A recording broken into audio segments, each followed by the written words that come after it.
오늘 하나님의 말씀은 사도행전 11장 26절입니다. 사도행전 11장 26절의 말씀을 다 같이 봉독하겠습니다. 둘이 교회에 1년간 모여 있어 큰 무리를 가르쳤고 제자들이 안디옥에서 비로소 그리스도인이라 일컬음을 받게 되었더라. 아멘. 오늘 말씀의 제목은 그리스도인으로 살아가기입니다. 지난번에도 말씀드렸지만 사도 바울이 이제 9장에서 회심을 하고 그리고 잠깐 이 성경에서 사라집니다. 그리고 그 잠깐의 기간 동안에 성경 장수로는 한 2장 정도 되는데요. 이 잠깐의 이 시간 동안에 베드로 사도의 사역이 등장을 합니다. 그리고 다시 이제 11장 되면 사도 바울이 등장하기 시작을 합니다. 이 사도 바울이 등장하는 이 기간은 어느 정도냐면 10년. 그리고 즉 다시 말해서 바울은 사도행전 9장 30절에 그가 그의 고향 다소로 내려갔다라고 하는 기록 이후에 오늘 본문에 이제 다시 등장을 하는데요. 그 기간이 한 10년 정도 걸렸을 것입니다. 10년 어떻게 하냐면 갈라디아서에 보면 그가 다시 예루살렘에 내려갈 때 내가 14년 만에 다시 예루살렘으로 간다 이렇게 기록하고 있습니다. 그러니까 다메섹으로 갔다가 아라비아 회심한 이후에 아라비아 광야에 있다가 3년 정도 있다가 다메섹으로 돌아왔다가 그리고 다시 예루살렘에 와서 한 14일 정도 한 보름 정도 제자들과 만남이 있었습니다. 그리고 거기서 예루살렘에서 복음을 증거하기 시작했습니다.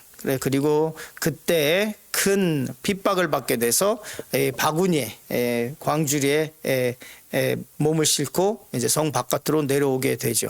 그리고 형제들이 유대인들이 바울을 죽이려고 하니까 빨리 가이사랴로 내려가서 빨리 다소로 고향으로 가라라고 배에 태워서 보내는 장면이 이제 사도행전 9장 30절 말씀입니다. 그리고 나서 이제 오늘 말씀이 등장을 하게 됩니다.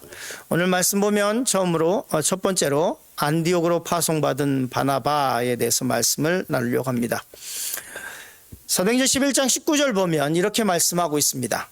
그때 스데반의 일로 일어난 환란으로 말미암아 흩어진 자들이 이렇게 기록하고 있습니다. 스데반이 집사님이 순교할 때 그때 바울이 in charge 그가 돌을 던지는 사람들의 옷을 맡고 있었습니다.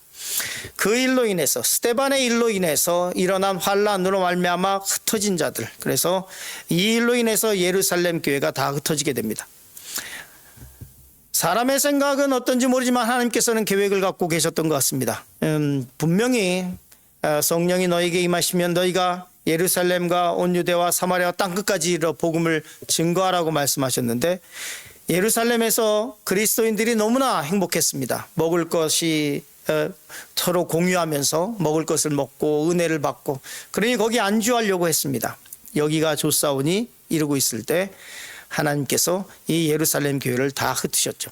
흩으실 때 사도와 제자들만 남고 다 흩어졌다 이렇게 말씀하고 있습니다. 그 사건으로 말미암아 사람들은 흩어졌고 그래서 베니게와 구브로와 안디옥까지 이르러 유대인들에게 말씀을 전했다. 이 흩어진 사람들이 이 베니게를 갔고 그리고 구브로를 갔고 안디옥까지 갔다 이렇게 되어 있습니다. 구브로라고 하는 것은 현대 지명은 사이프러스입니다. 그리고 또 구레네는 저기 구레네 시몬 있듯이 아프리카 지역 그리고 베니게는 이스라엘 저 위쪽에 있는 지금의 지명은 시리아쯤 될 것 같은데요. 거기 있고 그리고 안디옥은 터키고 그래서 그 지역에 그리고 안디옥에서 조금 더 가면 다소 이 바울의 고향인 다소가 있습니다. 거기로 다 흩어졌습니다. 거기서 그리고 예수님을 증거하기 시작을 했습니다. 그런데 이 흩어진 사람들이 대부분 유대인이었기 때문에 사도행전 20절 11장 20절 21절은 이렇게 기록하고 있습니다. 그 중에 구브로와 구레네 몇 사람이 안디옥에 이르러 헬라인에게도 말하여 주 예수를 전파하니 주의 손이 그들과 함께 하심에 수많은 사람들이 믿고 주께 돌아오더라, 이렇게 말씀하고 있습니다. 바로 전에 보면 뭐라고 얘기하고 말씀하고 있냐면 사도행전 11장 19절에는 그때 스데반의 일로 일어난 환란으로 말미암아 흩어진 자들이 베니게와 구브로와 안디옥까지 이르러 유대인에게만 말씀을 전했다, 이렇게 기록하고 있습니다. 흩어진 사람들이 가서 유대인들을 중심으로, 회당 중심으로 유대인들에게만 말씀을 증거했습니다.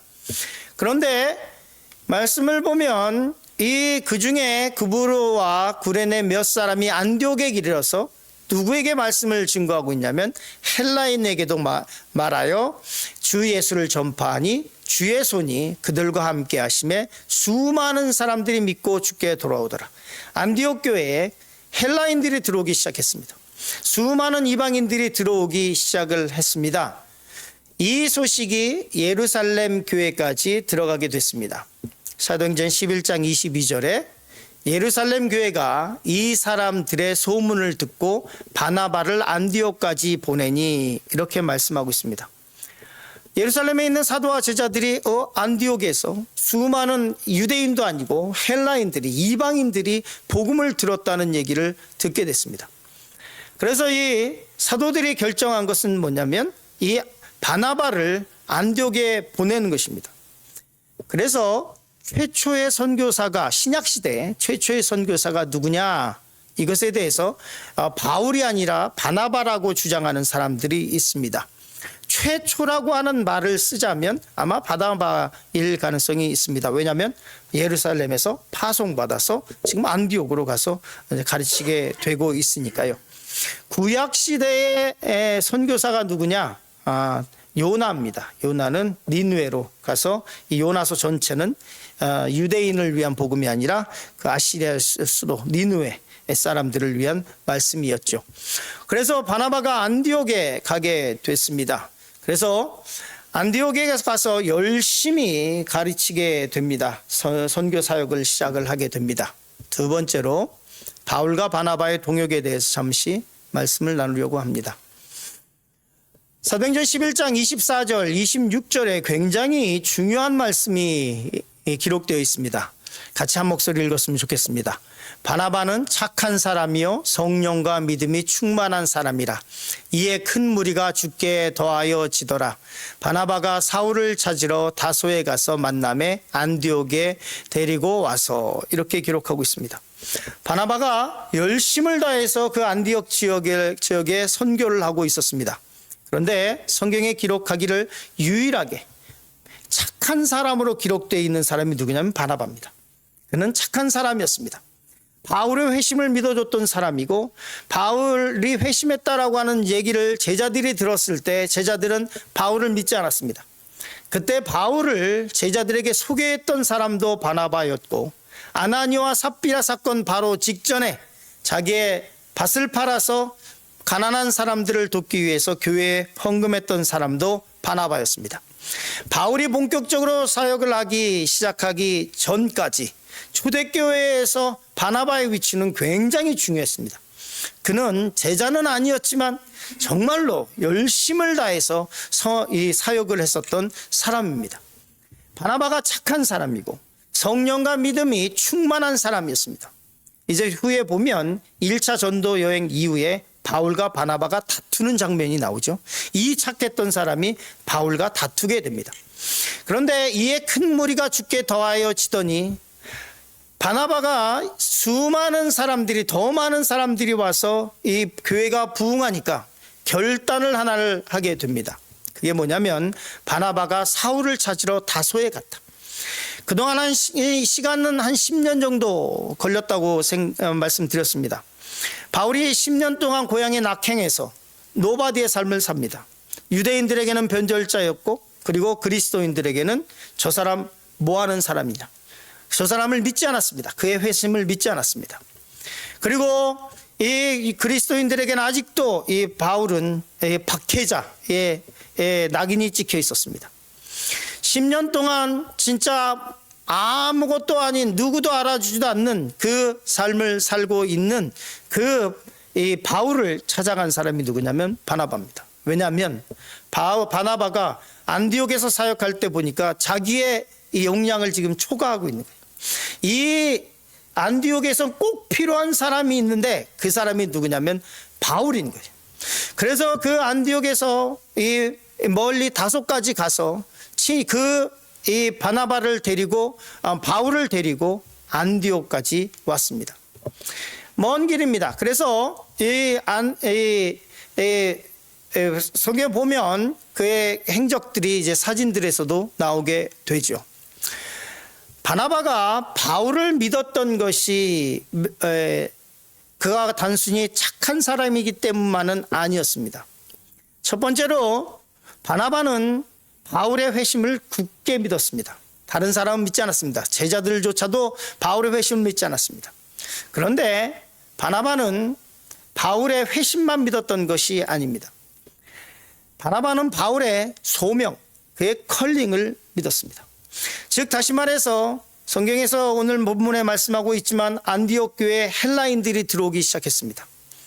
근데 헬라인 이방인들을 위해서 부름받은 사람이 누구냐? 바울입니다. 이방인을 위한 사도라고 자기의 소명을 바울은 여러 번 얘기합니다. 사도행전 9장 15절에도 있죠. 이 사람은 하나님께서 말씀하시죠. 소리가 있어 이 사람에게 얘기할 뭐냐면 이 사람은 이방인을 위해서 택한 나의 종이다. 그리고 갈라디아서 1장 16절에도 있고 에베소 3장 1절에도 바울은 이방인을 위해서 부름을 받은 사람이다 라고 기록하고 있습니다. 그래서 에베소 3장 1절에 보면 이러므로 그리스도 예수의 일로 너희 이방인을 위하여 갇힌 자 된 나 바울이 말하거니와. 바울 스스로 에베소서 3장 1절에 내가 이방인을 위해서 부름을 받았다라고 하는 것을 에베소 성도들에게 고백하게 됩니다. 바나바가 바울의 이 컬링도 믿었습니다. 그런데 우리가 우리의 인생을 되돌아보면 누군가 나를 믿어줬기 때문에 지금 우리가 여기에 있는 것입니다. 누군가 믿어줬으니까 지금 목회자로 살아가고 있는 것이고 누군가 믿어줬기 때문에 지금 이렇게 그리스도인으로 살아가고 있는 것입니다. 그러면 우리 또한 누군가를 믿어줘야만 합니다. 바나바가 바울을 믿어줬던 것처럼 단순히 그의 변한 모습이 아니라 이 바나바는 바울의 컬링도 믿어줬습니다. 왜 협동사역이 잘 안 되냐? 이 담임 목사든 음악 목사님이든 누구든 서로의 부르심이 다른데 그 부르심을 믿어주지 않기 때문에 그렇습니다. 한국 사람 특히 담임 목사가 다 이걸 해 하고 성도들의 관심을 다 받아야 되고 그러니까 안 되는 거예요.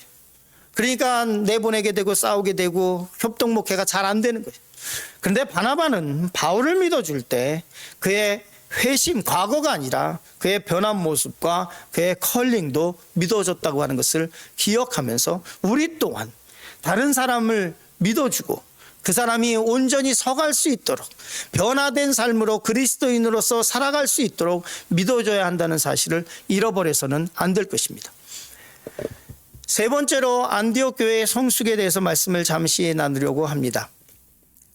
사도행전 11장 26절에 보면 이렇게 기록하고 있습니다. 같이 읽었으면 좋겠습니다. 둘이 교회에 1년간 모여 있어 큰 무리를 가르쳤고 제자들이 안디옥에서 비로소 그리스도인이라 일컬음을 받게 되었더라. 둘이 바울과 바나바가 교회에서 얼마 동안이냐면 1년 동안 안디옥 교회에서 큰 무리를 가르쳤습니다.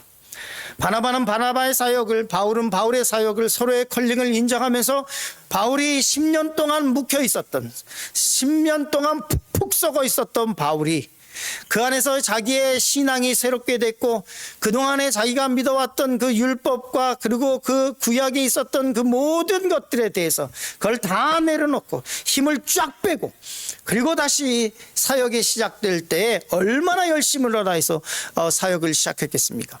그래서 열심으로 가르쳤습니다. 그랬더니 거기서 안디옥에서 비로소 그리스도인이라 일컬음을 받게 됐습니다. 지금 오늘날은 교회가 욕을 먹고 있는데요. 그리스도인이 적어서가 아닙니다. 교회의 숫자가 적어서가 아닙니다. 그리스도인이라고 하지만 교인들이 그리스도인이 교회에만 모여 있기 때문에 그렇습니다. 그리스도인으로 살아가는 것. 뭐라고 말하고 있냐면 둘이 교회에서 1년간 모여 큰 무리를 열심히 가르쳤다. 뭘 가르쳐야 되냐? 복음을 열심히 가르쳤을 것입니다. 그리스도인으로서 어떻게 살아가야 하는지를 열심히 가르쳤을 것입니다. 그리스도인으로 어떻게 살아가야 하나? 오늘 말씀의 제목이기도 하는데요. 하나님의 말씀을 받은 대로 살아가는 겁니다. 내 모든 삶의 기준과 윤리적, 성적, 도덕적, 물질적 그 기준을 믿음의 주여 온전케 하신 예수께 맞추는 것입니다. 그러나 우리는 우리의 마음이 나눠져 있어서 교회 와서 하나님의 말씀을 듣기는 듣지만 내 생활은 다릅니다. 교회 돈을 대할 때 물질에 대한 생각이 다르고 성적인 것에 대할 때 다르고 도덕 기준이 다르고 윤리 가치가 다르고 그러나 그리스도인으로 살아간다고 하는 것은 이제 예전 것을 다 버리고 그리스도인, 그리스도의 사람, 예수의 사람으로 살아간다는 것입니다. 오늘 말씀에 굉장히 중요한 것은 뭐냐면 안디옥에서 비로소 그리스도인이라 일컬음을 받았다. 안디옥에 있는 그리스도인들이 성도들이 내가 그리스도인이라고 스스로 광고하고 다닌 것이 아니라 안디옥에 있는 사람들이 저 사람들은 그리스도이냐, 저 사람들은 Man of Christ야, 예수님의 사람이야, 그리스도인 Man of Christ, 그리스도의 사람이야 라고 불러줬다는 것입니다. 우리는 어떻게 살아가고 있습니까? 우리의 가치 기준은 무엇입니까? 그리스도인의 가치 기준으로 그렇게 조금은 투박해도 조금은 고지식한 것 같아도 그렇게 살아갔으면 좋겠습니다. 다 같이 우리 주기도문으로 예배를 마치도록 하겠습니다. 하늘에 계신 우리 아버지여, 이름이 거룩히 여김을 받으시오며 나라가 임하시오며 뜻이 안에서 이루어진 것 같이 땅에서도 이루어지이다. 오늘 우리에게 일용할 양식을 주시옵고 우리가 우리에게 죄 지은 자를 사하여 준 것 같이 우리의 죄를 사하여 주시옵고 우리를 시험에 들게 하지 마시옵고 다만 악에서 구하시옵소서. 나라와 권세와 영광이 아버지께 영원히 쌓옵나이다. 아멘. 오늘 말씀을 생각하시면서 또 각자의 기도의 소원을 가지고 교회를 위해서, 이웃을 위해서, 자녀들을 위해서 우리 주여 한번 부르고 기도하며 나갑니다. 주여! 주신 아버지 하나님, 주님 은혜 감사합니다. 아버지 안디옥에서 본인들이 그리스도인으로 불러달라고 한 것이 아니라 아버지 하나님 안디옥에서 아버지 사람들이 주님을 믿는 성도들을 그리스도인이라고 불렀습니다. 아버지 세상 사람들은 우리를 뭐라고 부를까? 아버지 하나님 이것을 생각하며 살아가게 하여 주시고 오늘도 주님 우리와 동행하여 주시옵소서.